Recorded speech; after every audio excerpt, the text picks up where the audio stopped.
not support this language. Please click the upper right corner to switch to another voice.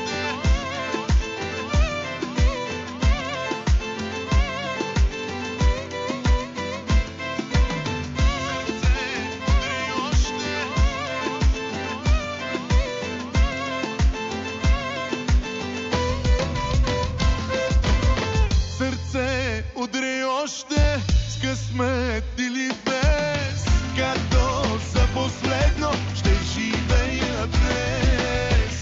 Сърце удри още, за мен е все едно. 100 живота аз да имам, искам още 100.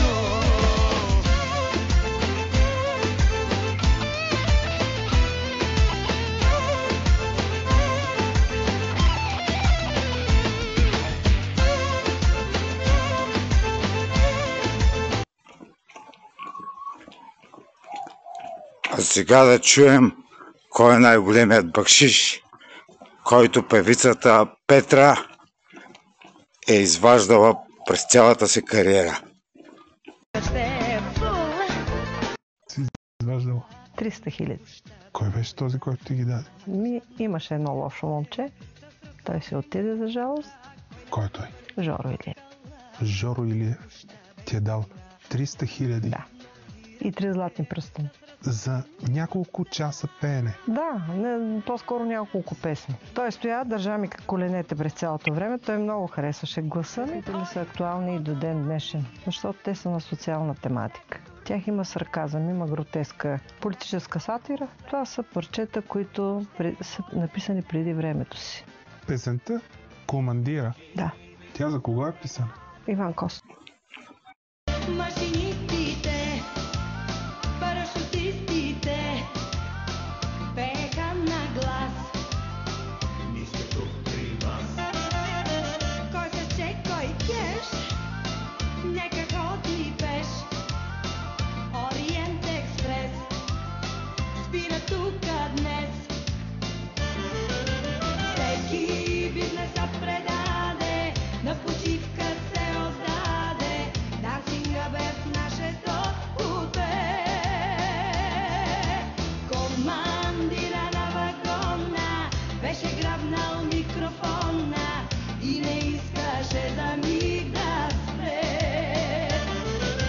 Всеки бизнеса предаде, на почивка се отдаде. Дансинга бе в нашето купе. Командира на вагон, Ориент експрес, Лукофон е днес. Мюнхен, Истанбул, влакът ще е фул. От България чак до Турция, в нашето купе ще е олеле. Всеки бизнеса предаде, на почивка се отдаде. Дансинга бе в нашето купе. Командира на вагона беше грабнал микрофона и не искаше за миг да спре. Всеки бизнеса предаде, на почивка се отдаде. Дансинга бе в нашето купе.